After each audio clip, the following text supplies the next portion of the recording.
As I walked into the house and headed straight for the bedroom, Beth's laughter from the other room froze mid-sentence. The sound of the closet door opening must have drawn her in, because moments later she stood in the doorway, her face pale but defiant.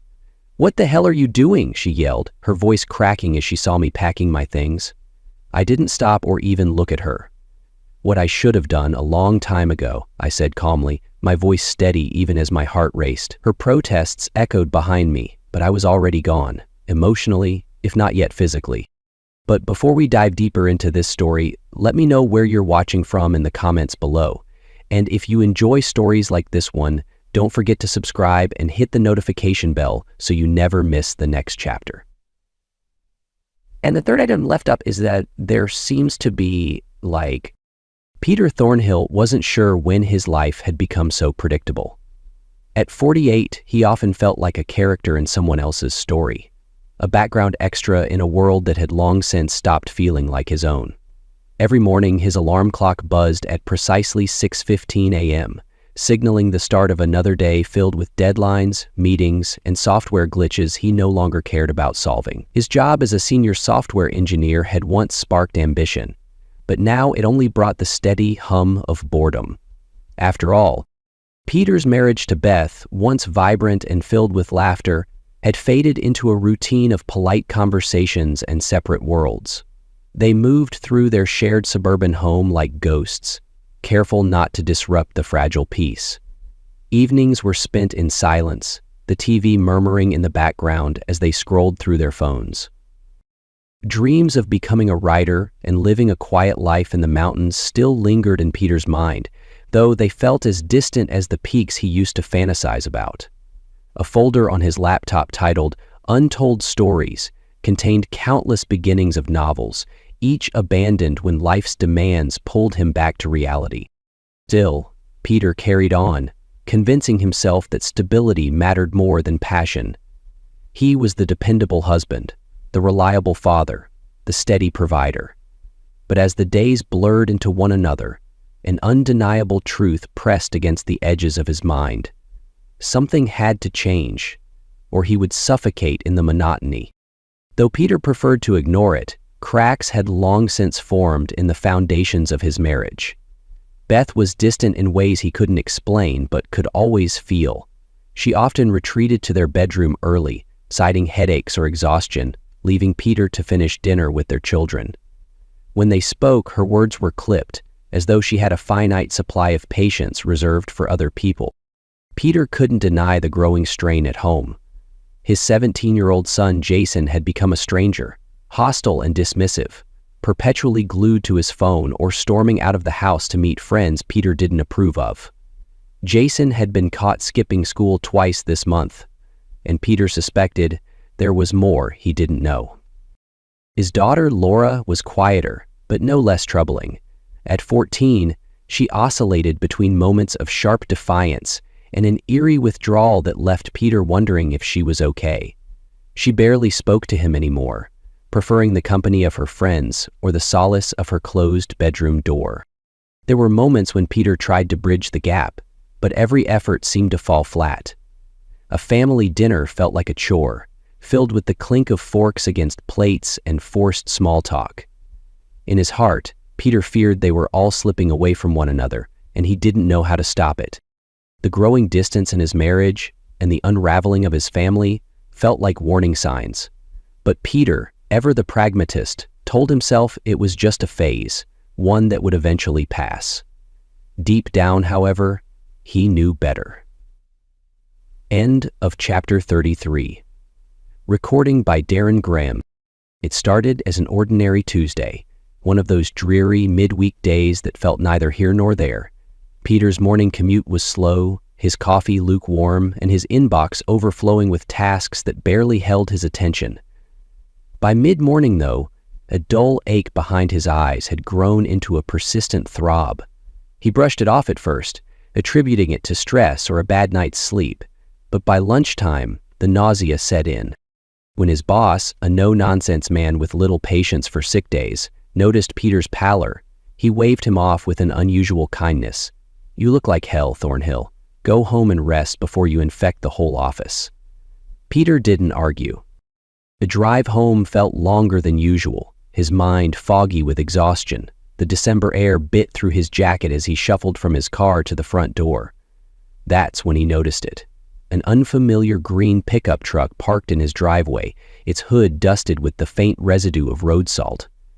At first, he thought it might belong to a contractor or a delivery person, but a subtle unease crept in.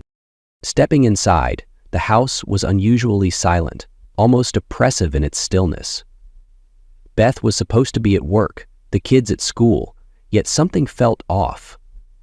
His shoes barely made a sound as he moved through the entryway, the ache in his head momentarily forgotten. As he ascended the stairs, muffled voices drifted from the direction of the bedroom, followed by laughter. Beth's laughter, light and familiar in a way Peter hadn't heard in years. He froze, a chill coursing through him that had nothing to do with the winter air outside. Carefully, he moved closer. The door was cracked open just enough to see the edge of the bed and the unmistakable shadow of two figures entwined. Peter's breath caught in his throat. His world, already fragile, shattered in an instant. The napkin was placed on the gravel floor beside the man, and he started as Peter walked through the room. The heavy stillness of the house greeted Peter as he stepped through the front door. The usual hum of daily life, the distant chatter of the TV, the sound of Beth in the kitchen, the faint buzz of Laura's music upstairs, was conspicuously absent. For a moment he stood there, taking it in, the silence pressing down like a weight on his chest. His first thought was that he had imagined the voices and laughter outside, perhaps a trick of his feverish mind. But as he set his keys on the entryway table, he noticed small details that didn't add up. Beth's shoes, which she always tucked neatly into the closet, were tossed carelessly near the door. Her coat wasn't hanging on its usual hook, but draped over the back of the living room sofa. Moving further into the house, Peter's footsteps were cautious, deliberate. The faint scent of cologne, unfamiliar and sharp, lingered in the air, a scent that was definitely not his own. His stomach turned, but he swallowed down the rising bile and forced himself to keep going. In the kitchen, the remnants of a hastily abandoned breakfast caught his attention. 2 coffee mugs sat side by side on the counter, their rims smudged with lipstick and a darker stain he didn't recognize. Peter's hand hovered over one of them for a moment, trembling slightly, before he pulled it back as if burned. The details were stacking up, each one a tiny betrayal, but he didn't let himself dwell on them. As he made his way to the staircase, he strained his ears, catching faint sounds from above. A deep male voice, low and muffled, said something he couldn't make out, followed by the soft rise of Beth's laugh, a sound that used to belong only to him. His legs felt like lead as he climbed the stairs, each step measured and deliberate, the pounding of his heart almost drowning out the noises. Halfway up, the voices became clearer, punctuated by light laughter and the unmistakable intimacy of a shared joke. The realization of what he might find hit him in waves, but he pressed on, each step feeling heavier than the last. At the top of the stairs, Peter paused, his hand gripping the banister for support. The door to their bedroom, slightly ajar, revealed a sliver of the bed and a tangled mess of blankets. He could see movement, shadows shifting against the light spilling from the window, and the sound of Beth's voice, warm and playful, cut through him like a blade. He took a slow, steadying breath, then leaned forward, the angle widening just enough for him to see.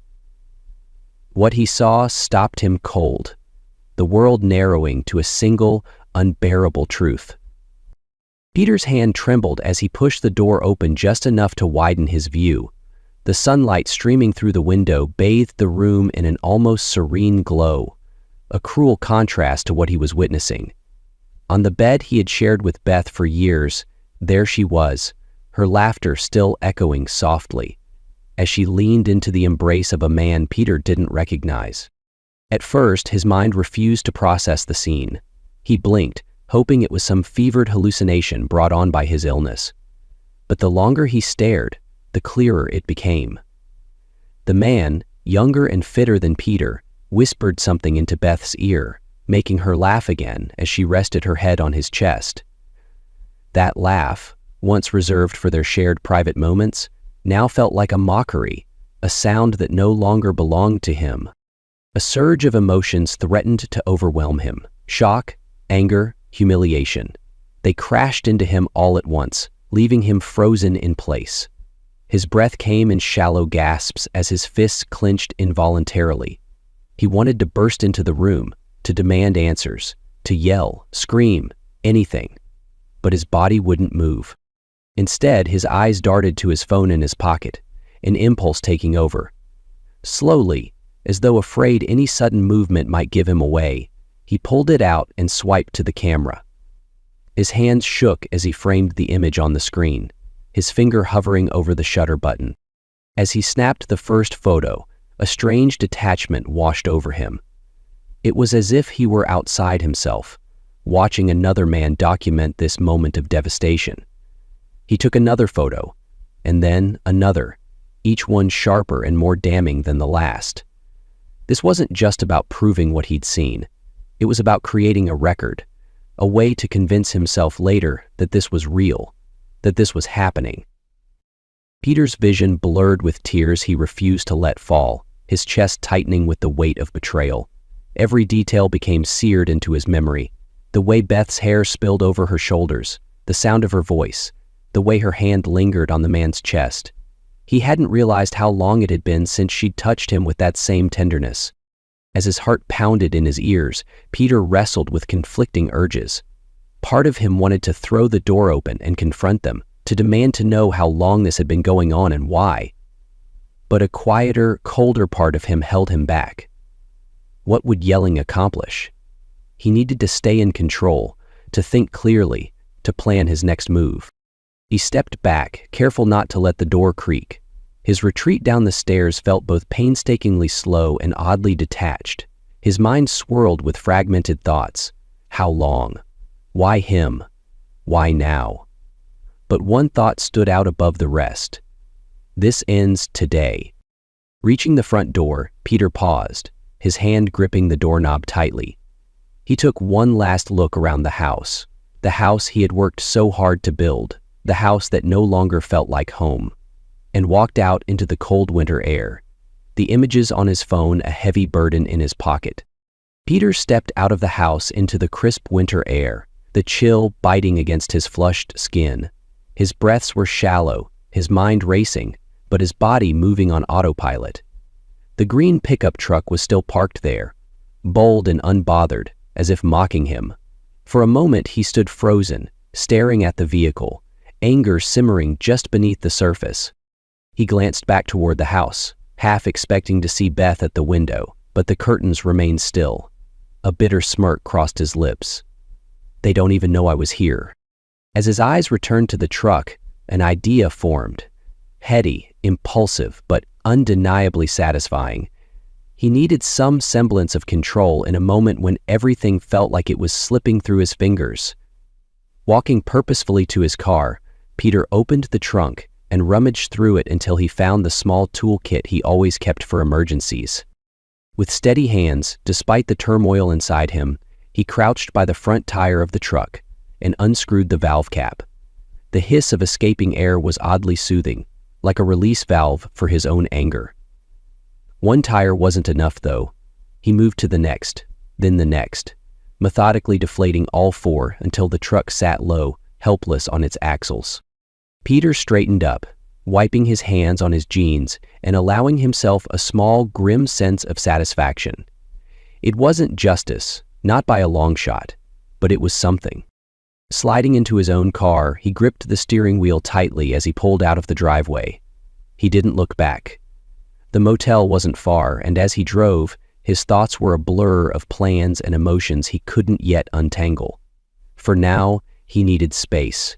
Space to think, to breathe, to figure out what came next. The motel room was as sterile and lifeless as Peter felt. The faint hum of the heater filled the silence, accompanied by the muted light of a flickering lamp. Peter dropped his duffel bag onto the bed and sat heavily beside it, his shoulders slumping under the weight of the day's events. His phone buzzed on the nightstand, the screen lighting up with Beth's name. He stared at it, the vibration grating against his nerves, but he didn't pick up. Instead, he swiped the call away, silencing it. Moments later, another buzz. A voicemail. Then another. Peter sighed, letting his head fall into his hands as the notifications continued to pile up. Each one felt like a demand for attention he wasn't ready to give. Finally, when the phone fell silent, Peter reached for it, not to listen, but to take control. He opened a blank note and began to type, his fingers shaking slightly. He pressed the button for the lights, and the screens flickered to life. First, he listed what he needed to do. 1. Secure evidence. 2. Speak to a lawyer. 3. Protect finances. 4. Talk to the kids. Each step felt like a small anchor in the chaos, a way to regain some stability.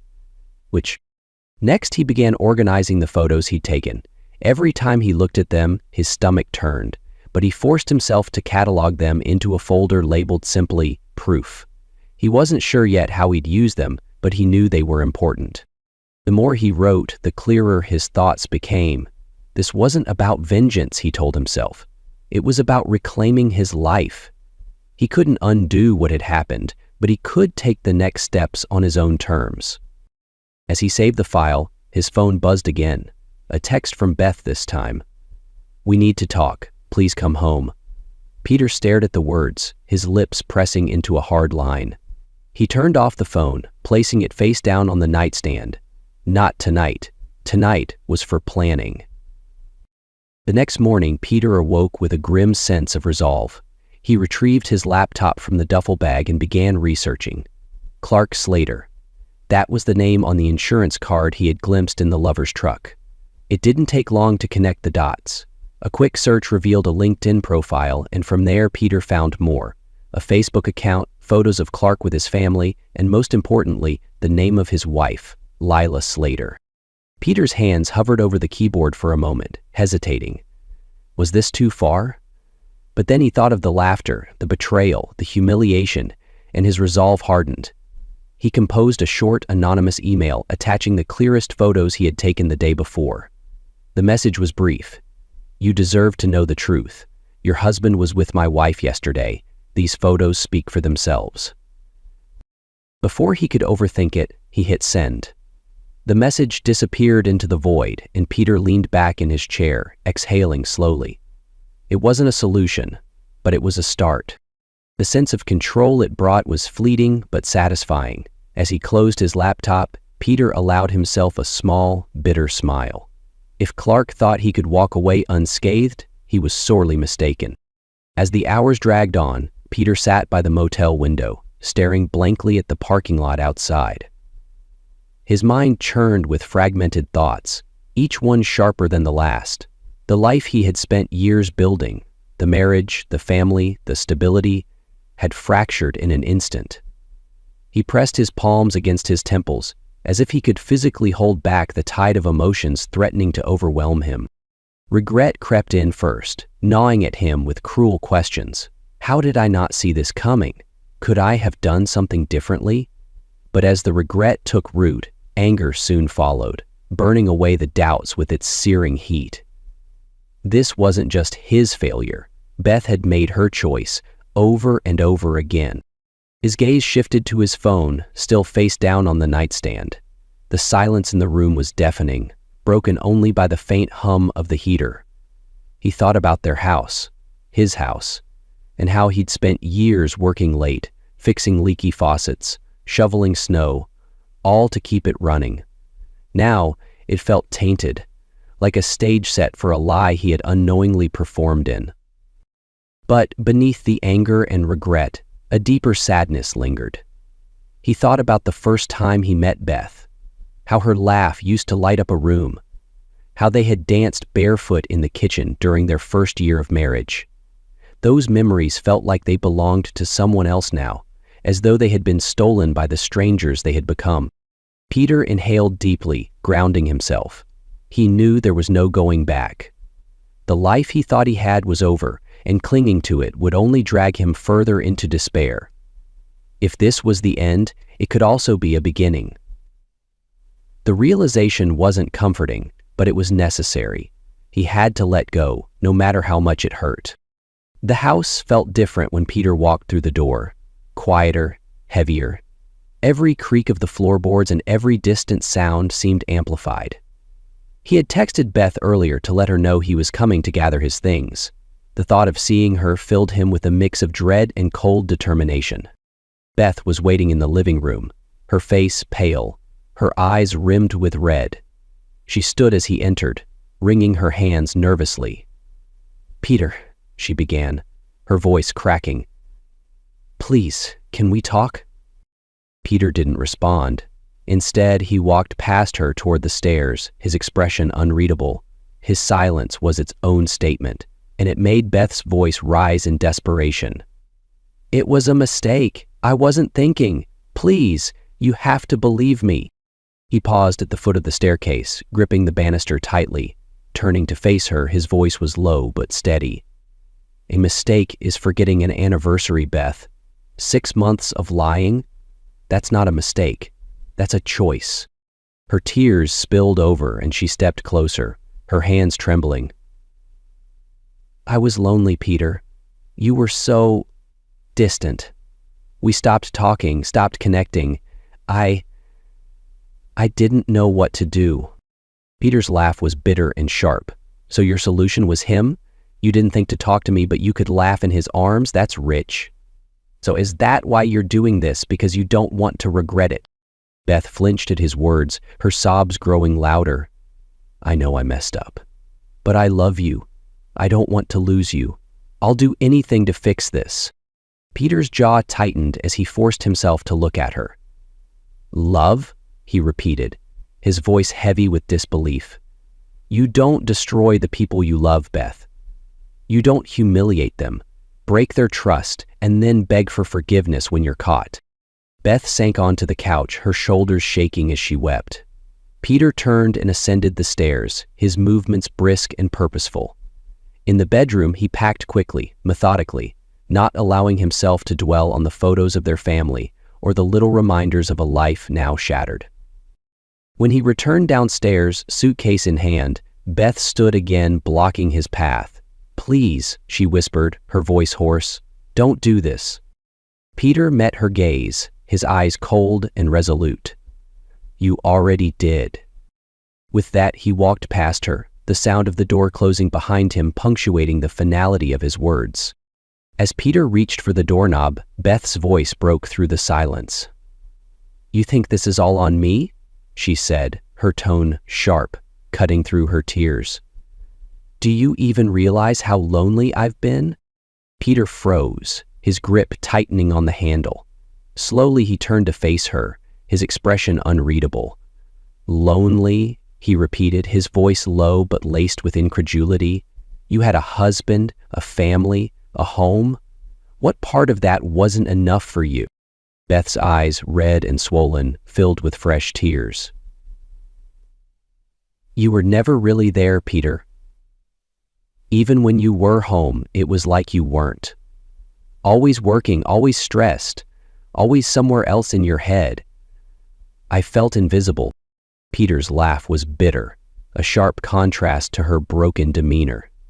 "So that justifies what you did? You felt neglected, so you ran straight into someone else's arms? That's your excuse?" "It wasn't like that," she said quickly, stepping closer to him. "I didn't plan this. I didn't wake up one day and decide to betray you. It just happened." "It just happened?" Peter repeated, his voice rising now, anger breaking through his usually controlled demeanor. "You don't just happen to cheat for 6 months. That takes effort, Beth. Lies, planning, choices. Every single time you chose him over me." Beth flinched but didn't back down. "I'm not proud of what I did, okay? But I was hurting Peter. I felt like I didn't matter anymore, like I was just some background character in your life." "And I didn't feel the same?" Peter shot back, his voice shaking. "You think I haven't felt ignored, unappreciated? But I didn't go out and destroy our family over it." Her tears spilled over again and her voice cracked. "I was scared, Peter. Scared of losing you. Scared of waking up one day and realizing you didn't love me anymore." Peter's gaze hardened, his jaw tightening. "You didn't lose me, Beth. You threw me away." That was just what Peter had expected from his father, and Peter sure as hell didn't like what he found. The room fell into silence, thick and heavy. Beth stood there, her shoulders shaking, while Peter looked at her one last time. "I can't do this anymore," he said quietly, his voice hollow. "You didn't trust me enough to talk about how you felt, and now there's nothing left to save." With those words, he turned and walked out, leaving Beth behind in the quiet house filled with echoes of what once was. The weight of the suitcase in Peter's hand felt insignificant compared to the heaviness in his chest. He stood at the door for a moment, his back to Beth, the silence between them deafening. Behind him, he could hear her soft, muffled sobs, but he didn't turn around. He couldn't. As he opened the door, the cold winter air rushed in, cutting through the warmth of the house and chilling him to the bone. It was fitting, he thought, how the world outside seemed to mirror the icy finality of this moment. For years he had carried the weight of their crumbling marriage, hoping that time or effort could fix what was broken. Now, as he stepped onto the porch, he realized he was done carrying it. Beth's voice came softly behind him, breaking the silence. "Peter, please don't go." He paused for the briefest of moments, his heart tightening at the sound of her plea. But as he gripped the suitcase tighter and took another step forward, he knew there was no going back. Without a word, he closed the door behind him, the soft click echoing louder than any argument they'd ever had. As Peter walked to his car, the house faded into the background, a symbol of a chapter that had ended. Each step away felt like shedding a layer of pain, regret, and betrayal, and though the road ahead was uncertain, it was his. The front door slammed open and Jason stormed into the living room where Peter was sorting through papers at the motel table. His son's face was red with anger, his fists clenched at his sides. "So that's it," Jason snapped, his voice dripping with contempt. "You're just walking out on us?" Peter looked up, meeting Jason's furious glare with a calmness that only seemed to enrage him further. "I'm not walking out on you," Peter said evenly. "I'm making a choice for myself." Jason scoffed, pacing back and forth. "Yeah, that's real noble, Dad. Just leave Mom to pick up the pieces while you play the victim. Do you even care about what this is doing to us, to me and Laura?" Peter sighed, setting the papers aside. "This isn't about playing the victim, Jason. It's about respecting myself enough to walk away from something that's broken beyond repair." "Respecting yourself," Jason shot back, his voice rising. "How about respecting us? You think this is hard for you? Try being the kid whose dad bailed because he couldn't handle it." Peter's jaw tightened. "I didn't bail, Jason. And don't you dare put all this on me. I didn't create this situation. But I'm not going to stay and pretend it's okay." Jason shook his head, laughing bitterly.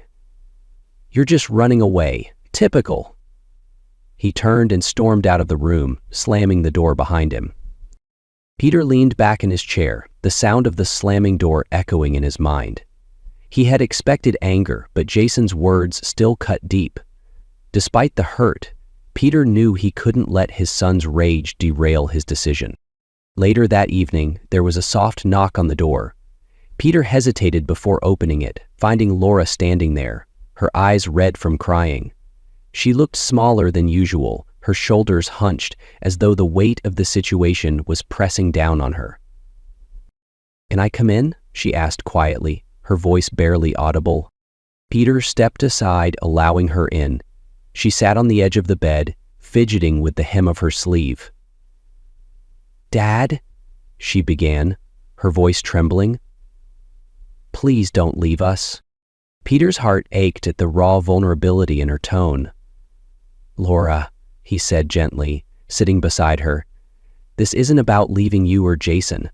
I'll always be your dad." Tears spilled down her cheeks as she shook her head. "It feels like you're giving up on us, on me. I know things have been bad, but I don't want to lose you." "You're not losing me," Peter said, his voice firm but kind. "This decision isn't about you or Jason. It's about me and your mom. But no matter where I go, you're my daughter, and I'll always be here for you." She sniffled, wiping her face. Peter placed a hand on hers. "I promise." For the first time in days, he saw a glimmer of hope in her tearful eyes. It was fragile, but it was a start. "Look." The next morning, Peter stood in the kitchen of the house for what he knew would be one of the last times. Jason sat at the table, arms crossed, a scowl etched across his face. Laura lingered by the counter, her eyes downcast but attentive. Beth hovered in the doorway, watching Peter carefully, as though afraid of what he might say. Peter set his coffee mug down with deliberate calm and took a deep breath. "We need to talk," he began, his voice steady but firm. "Not about blame, not about the past, but about what comes next." Jason scoffed, but Peter ignored it, focusing on the weight of what needed to be said. "This family isn't broken because I'm leaving," Peter continued. "It was already breaking, and no one wanted to admit it. I take responsibility for my part in that. I wasn't always the husband or father I should have been, but we're all responsible for how we move forward." Beth opened her mouth to speak, but Peter held up a hand. "I'm not here to rehash what's already happened. I'm here to make one thing clear. I'm stepping away because it's what I need to do to take care of myself. That doesn't mean I'm abandoning you. I'm still here for Jason and Laura whenever they need me, but I can't fix what's broken between you and me, Beth." Jason's chair scraped loudly as he stood. "So, what? You're just walking away because it's easier for you?" Peter met his son's gaze evenly. "No, Jason. I'm walking away because staying would mean pretending everything's fine when it isn't, and that wouldn't help any of us." Turning to Laura, he softened his tone. "This isn't about giving up on either of you. It's about setting boundaries so we can all heal. You and your brother have your own paths to figure out, and I'll be there to support you. But I can't stay here and pretend I'm okay when I'm not." The room fell silent, the weight of Peter's words settling over everyone. Finally, Laura nodded, her expression hesitant but understanding. Jason looked away, frustration evident, but he didn't argue further. Peter picked up his keys and headed toward the door. Pausing, he turned back one last time. "You have to take responsibility for your choices, just like I'm taking responsibility for mine. That's how we move forward." Without waiting for a response, he stepped outside, the crisp air hitting him as he walked to his car. It wasn't an easy goodbye, but it was a necessary one. For the first time in years, Peter felt a sense of clarity and resolve. He was exactly the man Peter knew he was. He was ready for a new chapter. The moment Peter walked into the office, he felt the shift in the atmosphere. Conversations abruptly halted as he passed, colleagues exchanging sidelong glances and whispered comments, just out of earshot. He kept his head down, gripping his coffee mug tightly, and made a beeline for his desk. By midday, it became impossible to ignore. His usually friendly coworker Janet approached with a hesitant smile.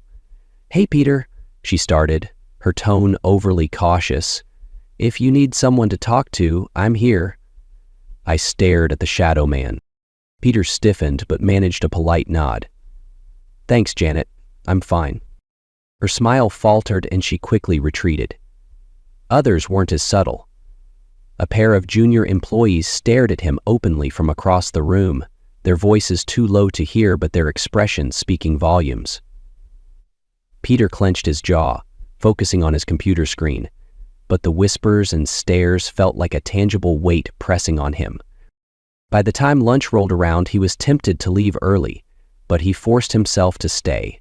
Let them talk, he thought. The truth was, he couldn't control what they thought or said. All he could do was keep his head up and do his job. Still, the pitying glances were harder to shake than he'd anticipated.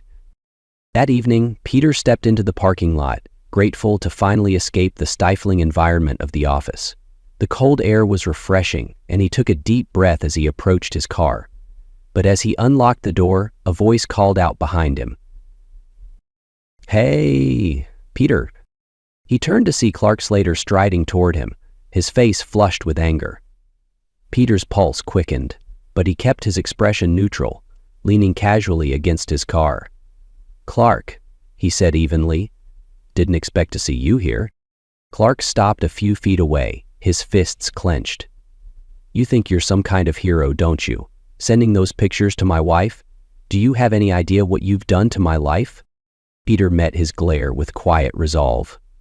"What I've done to your life?" "Clark, you destroyed mine first. I just made sure someone else wasn't living in the dark." Clark took a step closer, his voice rising. "You're a coward, you know that? You couldn't handle your own marriage, so you dragged me down with you." Peter straightened, his calm demeanor masking the storm brewing inside. "You made your choices, Clark. I didn't force you into anything. If you're facing consequences now, that's on you."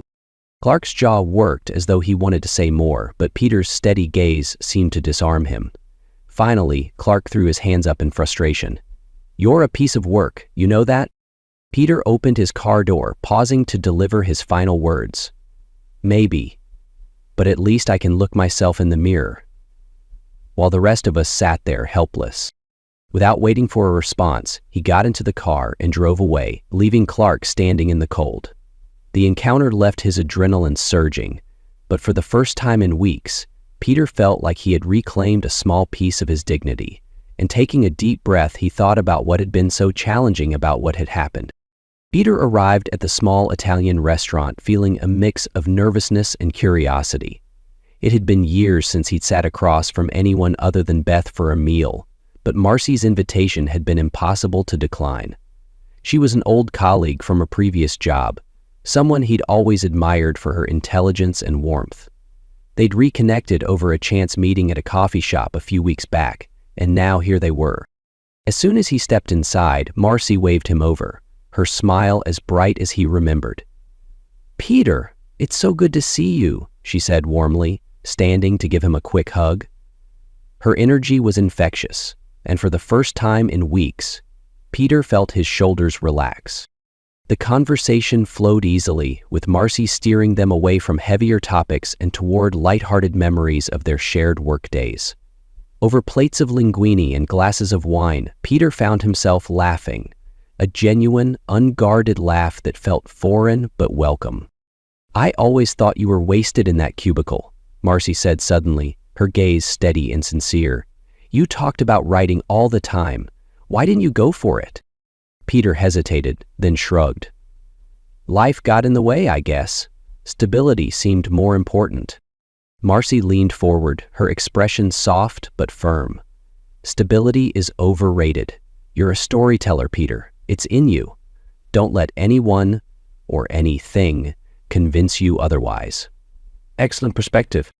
Her words struck a chord, and Peter felt a flicker of something he hadn't felt in years: belief in himself.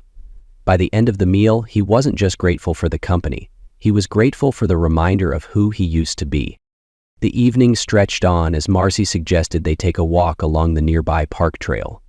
The air was crisp, the faint glow of streetlights casting long shadows on the path. Peter stuffed his hands into his pockets, the quiet between them comfortable, but charged with unspoken possibilities. "Do you remember that time we worked on the Wilkins account?" Marcy said suddenly, breaking the silence. "You were so calm under pressure. I thought, this guy can handle anything." Peter chuckled, shaking his head. "I think I was faking it most of the time." Marcy stopped walking and turned to him, her eyes searching his. "You weren't faking it, Peter. You've always been stronger than you think." The sincerity in her voice made him pause. He had spent so much time feeling inadequate, first as a husband, then as a father, and now as a man trying to piece his life back together. Marcy's words, simple yet profound, chipped away at that wall of self-doubt. Without thinking, Peter reached out, his hand brushing hers. Marcy didn't pull away. Instead, she took his hand in hers, her warmth grounding him in the moment. "Marcy," he began, unsure of what he wanted to say, but she interrupted him with a small smile. "It's okay, Peter. You don't have to say anything." They continued walking, their hands intertwined. When they reached the end of the trail, Marcy turned to face him, her expression tender but full of quiet confidence. "You're allowed to be happy, you know," she said softly. "You deserve it." The sound of wheels progressed. For the first time in a long while, Peter didn't feel the need to argue. Instead, he leaned in, their kiss tentative at first, then deepening as he let go of the weight he had been carrying for so long. In Marcy's embrace, he didn't just feel wanted, he felt worthy. The night ended with Peter dropping Marcy off at her apartment, her smile lingering in his mind as he drove back to the motel. It wasn't just the connection or the intimacy that stayed with him. It was the sense that he was finally taking the first steps toward rediscovering himself. The scene unfolded at the office like a slow-moving car crash, impossible to look away from. Clark was in the middle of a conversation with a colleague when the glass doors to the lobby swung open and Lila, his wife, stormed in. Her face was a mix of fury and heartbreak, her voice cutting through the usual hum of office chatter. "Clark," she called out, her heels clicking sharply against the polished floor. Heads turned as whispers rippled through the room. Clark froze, his expression shifting from surprise to dread as Lila approached. "Do you have any idea what you've done to our family?" she demanded, thrusting a manila envelope into his chest. "I got your little photos, Clark. How many other women have there been, huh?" Clark tried to usher her toward a private corner, but Lila wasn't having it. "Don't you dare try to minimize this," she spat, her voice rising. "Everyone should know what kind of man you are." By now, a small crowd had gathered, their curiosity barely masked his concern. Lila turned to them, holding up the envelope. "If you're wondering, this is proof of his betrayal, not just to me, but to his family. He's been lying to all of you." "We're going to go to the police," Lila told them. Clark's protests were weak, his voice drowned out by Lila's accusations. The office buzzed with shock and murmured judgments. As Lila stormed out, Clark stood there, his usual confident demeanor shattered. His secrets, carefully hidden for years, were finally laid bare. Beth's day at the office started like any other, but the whispers began almost immediately. Her colleagues avoided her gaze, their conversations stopping abruptly whenever she entered the room. By mid-morning, the air was thick with tension, and she realized something was wrong. No one seemed to notice that she hadn't written her 5-paragraph letter of introduction. It didn't take long for her to find out why. A coworker she barely knew approached her hesitantly. "Beth, I thought you should know. People are talking about you and Clark." Beth's heart sank as she realized what was happening. The affair, which she thought was a secret, had become public knowledge. By lunch, it was clear she had become the subject of office gossip, her colleagues' thinly veiled pity or disdain cutting her to the core. A supervisor called her into a meeting by the afternoon, their tone professional but firm. "Beth, this situation has created a distraction for the team. We'll need to discuss next steps." Beth nodded, her hands trembling as she clutched the edge of her chair. The humiliation was overwhelming, but she knew there was no one to blame but herself. The affair that had once seemed like an escape had now become a prison, its consequences inescapable and public. Peter's phone buzzed late at night, the jarring sound pulling him from a restless sleep. Groggily, he reached for it, but the moment he saw the caller ID, City Police Department, his stomach dropped. City Police Department. Had Mr. Thornhill? The officer's voice was firm but professional. "Your son Jason has been arrested for possession of a controlled substance. We need you to come down to the station."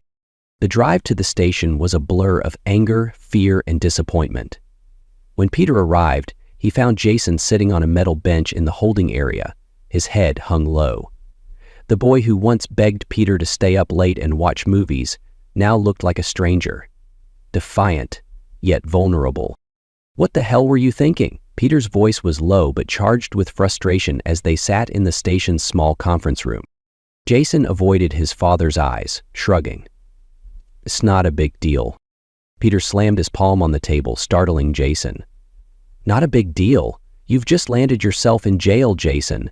How is that not a big deal? Jason finally looked up, anger flashing in his eyes.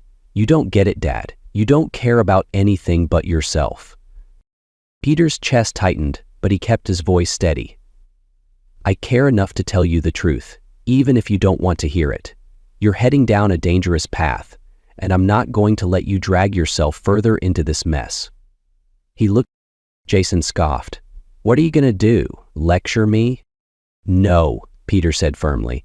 I'm going to let you face the consequences. I'll pay for a lawyer, but you're going to court. You'll explain yourself to the judge, and if they give you community service or rehab, you're going to show up.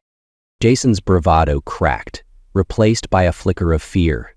Peter leaned forward, his voice softening. You have to want to fix this, Jason. I can't do it for you, but I'm not going to watch you destroy your life. While Jason's troubles grew, Laura's transformation quietly began to take shape.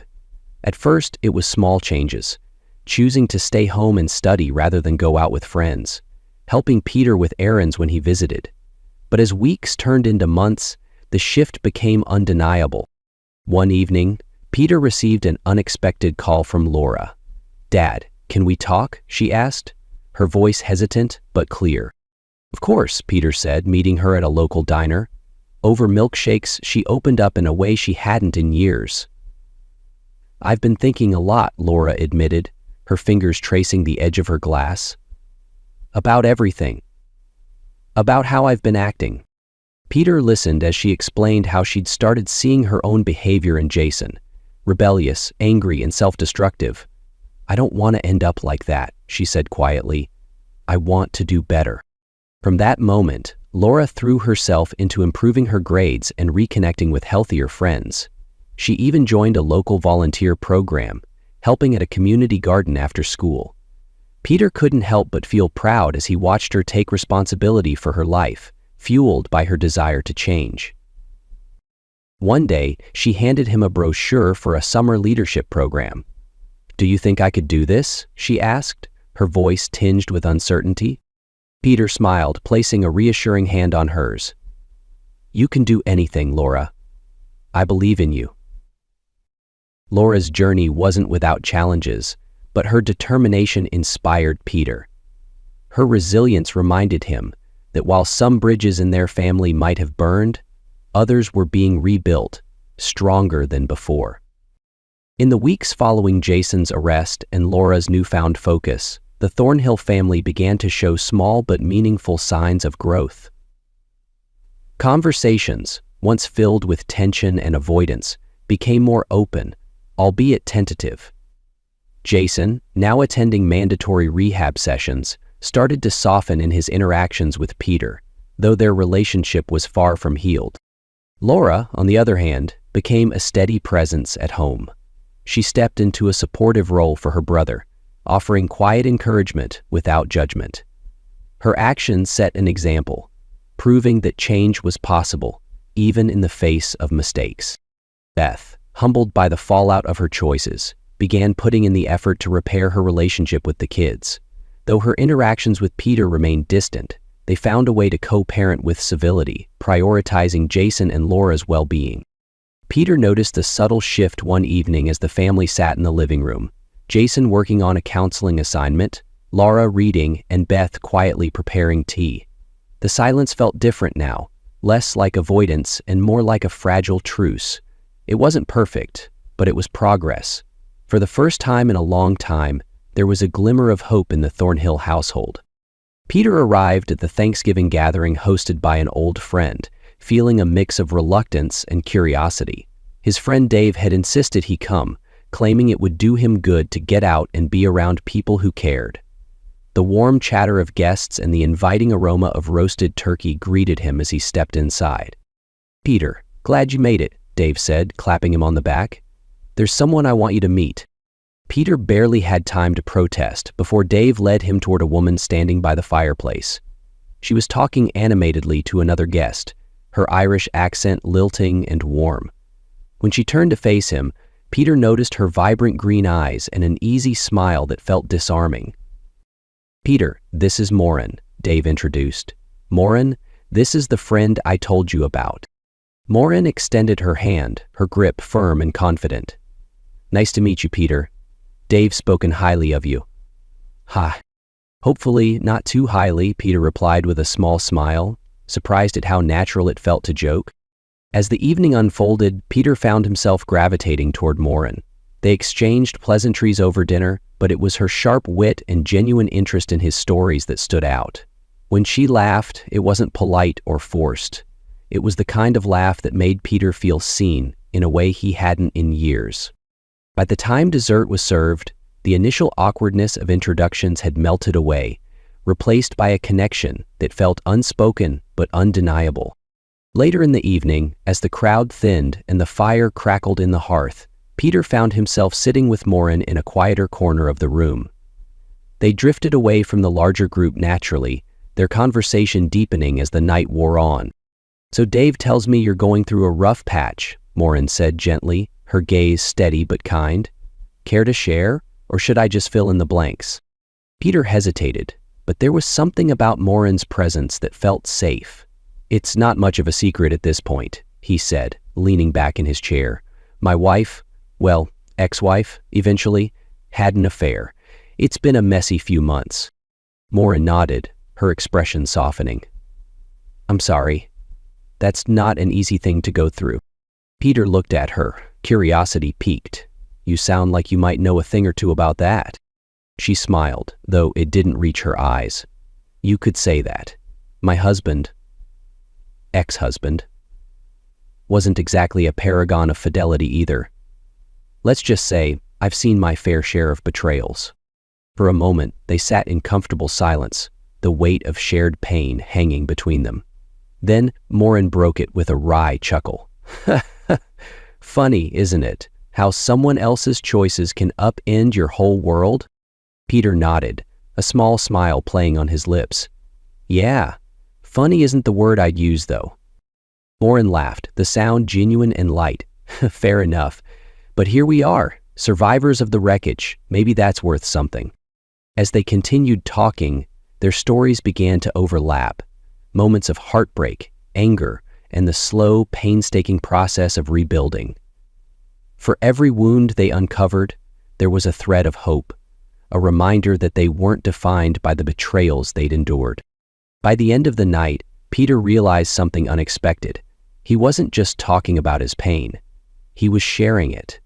And in doing so, he felt lighter, as though a part of the burden had been lifted. Morin's honesty and humor weren't just comforting. They were a reminder that healing was possible, even after the deepest wounds. When it was time to leave, Peter found himself lingering by the door, reluctant to end the evening. Maureen noticed and smiled softly. "We'll talk again, Peter.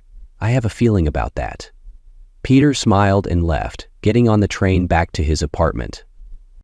As he drove home, Peter felt a warmth he hadn't experienced in months. It wasn't just the evening or the company. It was the possibility of something new, something healing, on the horizon.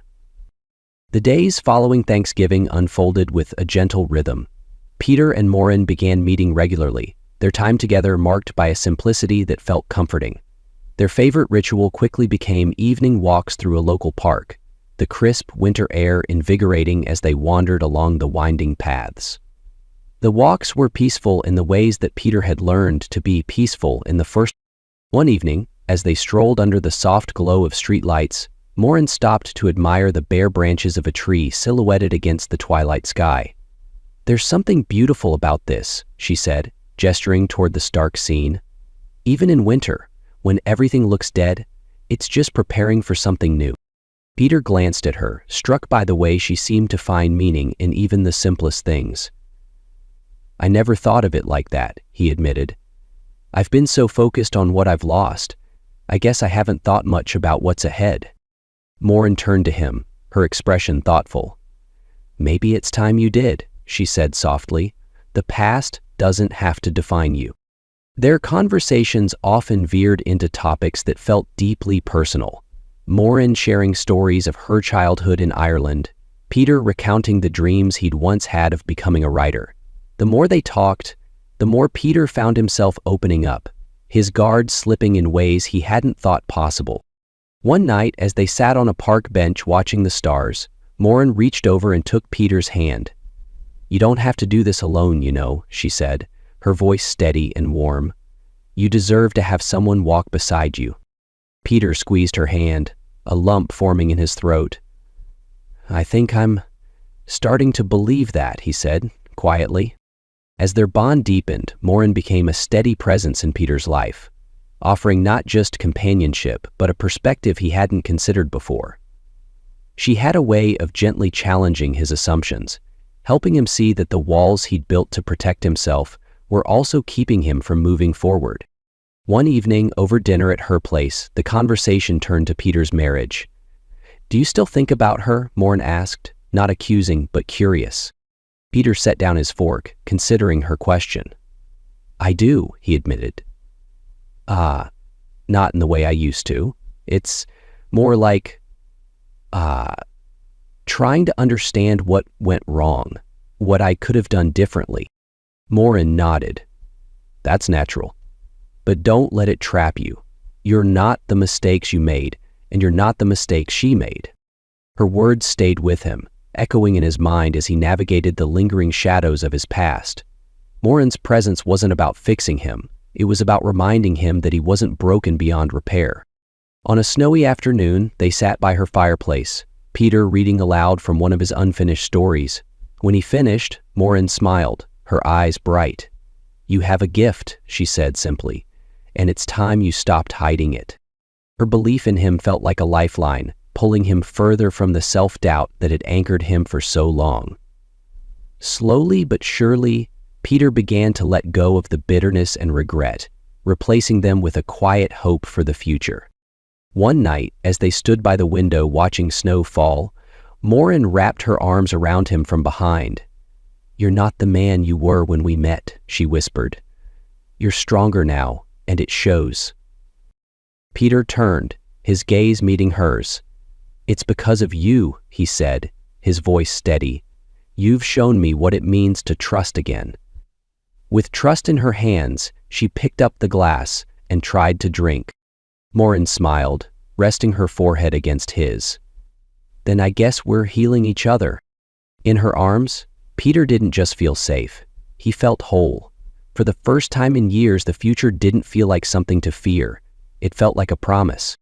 The room was quiet, the soft hum of the lawyer's heater the only sound, as Peter and Beth sat across from one another.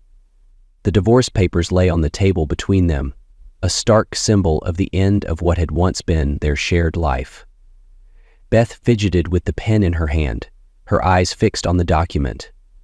Peter sat still, his expression calm but tinged with sadness. "Never thought it would come to this," Beth said softly, breaking the silence.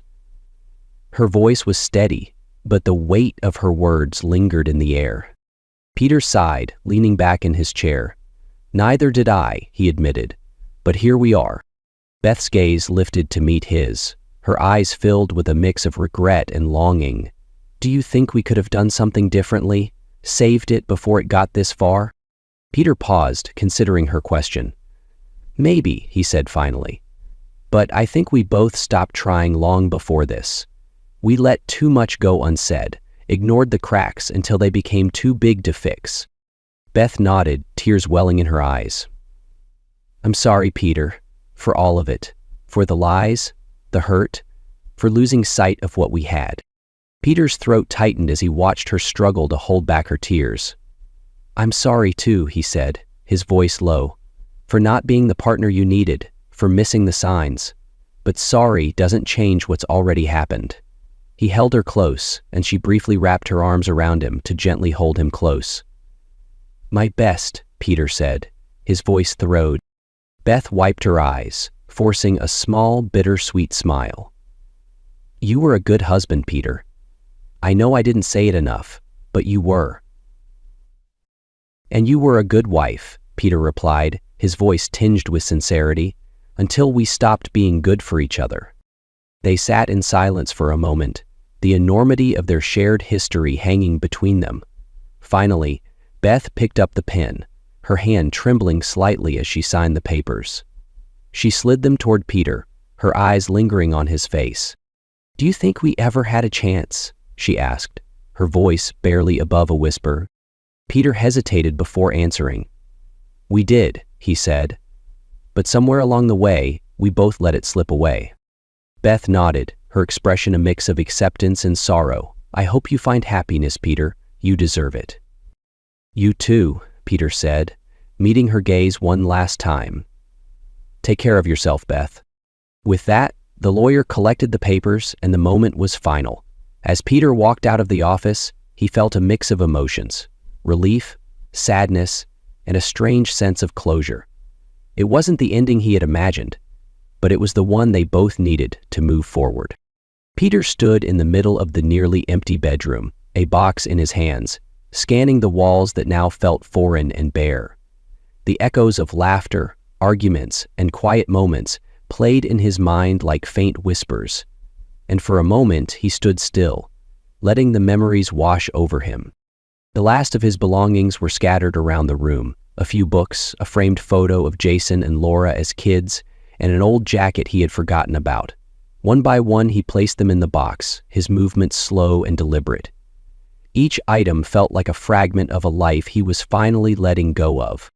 As he closed the box, his gaze drifted to the window.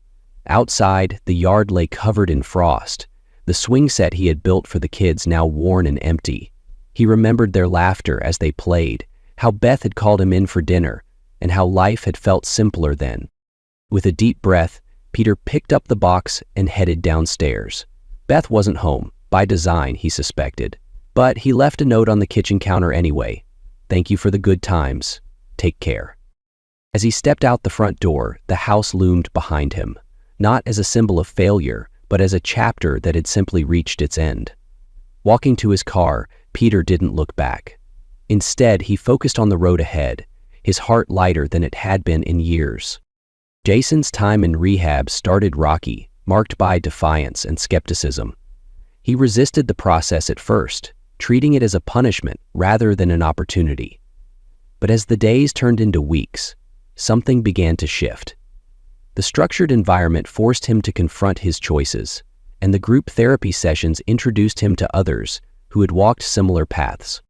Peter visited Jason every weekend, their conversations initially stilted and guarded. Over time, however, Jason began opening up, sharing his struggles and regrets. One afternoon during a family session, Jason finally admitted, "I was angry at you, Dad, but I see now that you were just trying to help me. I don't want to disappoint you anymore." Peter's chest tightened at the sincerity in his son's voice.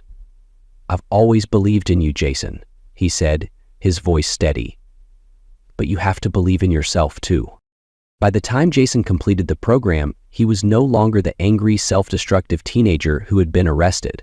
He wasn't perfect, but there was a light in his eyes that Peter hadn't seen in years. Jason enrolled in a local trade school, channeling his energy into learning a skill he was passionate about. It was a small step, but it was a step forward. While Jason was working through rehab, Laura's transformation continued to blossom. She threw herself into her schoolwork with a determination that surprised even her teachers.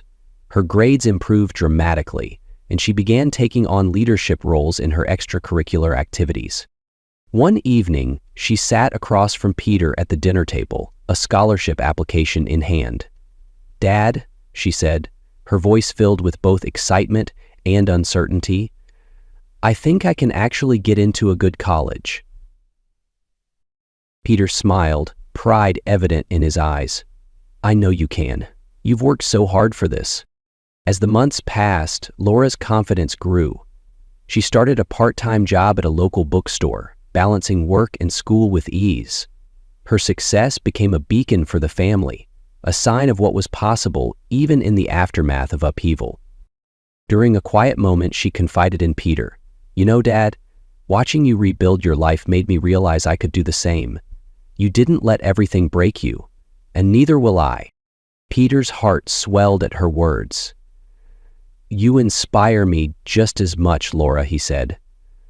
Her journey wasn't just a new beginning for her. It was a testament to the strength they had both found in each other. So as the beautiful morning sun broke through the clouds, Peter lifted Peter into his arms. Beth, too, found herself reflecting on her choices and the damage they had caused. With the house feeling emptier than ever, she turned her energy toward fixing what she could. She repainted walls, repaired broken fixtures, and replaced furniture that carried too many painful memories. Each task, though small, felt like a step toward redemption. At work, she worked hard to rebuild her reputation, taking on additional responsibilities and mending strained relationships with colleagues. In the evenings, she volunteered at a local shelter, channeling her guilt into helping others. One day, while picking up the kids, Peter noticed the freshly painted shutters and newly planted flowers in the front yard. "You've been busy," he remarked. Beth nodded, a faint smile on her face. "It's not just about fixing the house," she said quietly. "It's about fixing myself." Though their relationship had ended, Peter couldn't help but admire her quiet determination. Beth was finding her purpose, and in doing so, she was proving that growth was possible, even in the face of regret. The winding roads leading into Durango, Colorado, were lined with towering pines and snow-dusted peaks. As Peter drove toward his new home, he felt a sense of freedom that had eluded him for years. The small mountain town, with its charming streets and vibrant artistic community, felt like the perfect place to start over. The cabin he had rented was modest but inviting, nestled at the edge of a forest with a view of the mountains that stretched endlessly into the horizon. The first night, Peter unpacked slowly, savoring the quiet and the clean, crisp air. Among the belongings he had brought was his laptop and a stack of journals, filled with ideas and unfinished stories. The next morning, he set up a small writing nook by the window. Sunlight streamed in as he opened a blank document, his fingers hovering over the keyboard. For the first time in years, he wasn't weighed down by doubt or distraction. He began to write, not for anyone else, but for himself. Days turned into weeks, and Peter's stories started taking shape. He joined a local writers group, finding encouragement and camaraderie among others who shared his passion. For the first time, his dream of becoming a writer felt tangible, a reality he was finally embracing. One evening, Peter sat on his porch, a mug of tea warming his hands as he watched the sun dip below the mountains. The quiet was profound, but it wasn't the emptiness he had feared. It was the kind of quiet that allowed him to reflect, to breathe, and to feel truly present. As the stars began to appear, Peter thought about the path that had brought him here. The heartbreak, the anger, the moments of despair, they were all part of the story, chapters he couldn't erase but no longer needed to dwell on. Instead, he chose to see them as lessons, reminders of his resilience and capacity for growth. Moren's words echoed in his mind, "You're allowed to be happy," and for the first time he believed it wholeheartedly. He had rebuilt his life on his own terms, embracing a new reality that felt both fulfilling and authentic. He thought of Jason and Laura, of the strides they were making, and of the quiet pride he felt in their growth. He thought of Beth, her journey of redemption a mirror of his own. They were all moving forward in their own ways, proof that even after the hardest falls, there was a chance to rise again. Peter smiled, looking up at the night sky. His journey wasn't over, it never would be, but for now, he was at peace, and that was more than enough. The crisp mountain air carried the faint scent of pine as Peter and Moren hiked up the trail, their laughter mingling with the rustling of leaves underfoot. The climb was steep, but the promise of the view at the summit spurred them on. For Peter, this hike wasn't just about the scenery. It was about taking the next step in a journey he never thought he'd make again. As they reached the top, the vista spread out before them, breathtaking in its majesty. The sun dipped low on the horizon, painting the sky in hues of gold and crimson. Moren stepped to the edge, marveling at the beauty of it all. "It's perfect," she whispered, her voice filled with awe. "It is," Peter said, though his gaze was fixed on her, not the view. His heart pounded as he reached into his pocket, fingers brushing against the small velvet box. "Morin," he began, his voice steady but soft, "I didn't think I'd ever feel this way again. You've shown me what it means to trust, to love, and to hope. You've brought light back into my life." She turned to face him, her expression curious and tender. As Peter dropped to one knee, her hands flew to her mouth, her eyes wide with surprise. "I don't want to spend another day without you by my side," he said, opening the box to reveal a simple but elegant ring. "Morin, will you marry me?" Tears filled her eyes, and for a moment she was too overcome to speak. Then she smiled, a radiant, unguarded smile that took Peter's breath away. "Yes," she said, her voice shaking with emotion. 1,000 times, yes." As he slipped the ring onto her finger and stood to embrace her, Peter felt a profound sense of peace. This wasn't just the start of a new chapter. It was a promise that the pain of the past had finally made way for something beautiful. Sitting on the porch of his cabin that evening, Peter watched as the stars began to dot the night sky.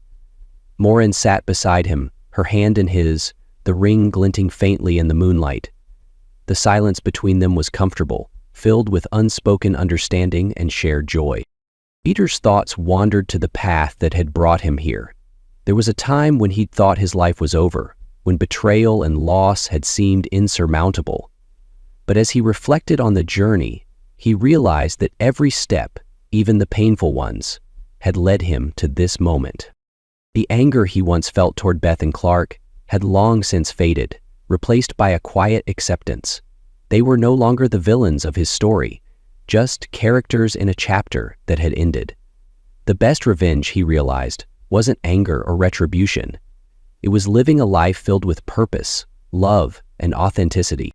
Peter turned to Morin, her presence a tangible reminder of how far he'd come. He thought of Jason and Laura, of their resilience and growth, and of his own decision to chase his dreams instead of burying them. As the cool night air surrounded him, Peter smiled. His story wasn't perfect, but it was his, a testament to the power of starting over, of finding hope in the ruins and building something even stronger. He squeezed Morin's hand gently. "The best part," he said aloud, his voice steady and warm, "is knowing that this is just the beginning." The stars above seemed to shine a little brighter as Peter leaned back, content not just with where he was, but with the journey it had taken to get there. And for the first time in a long time, he felt truly whole. End of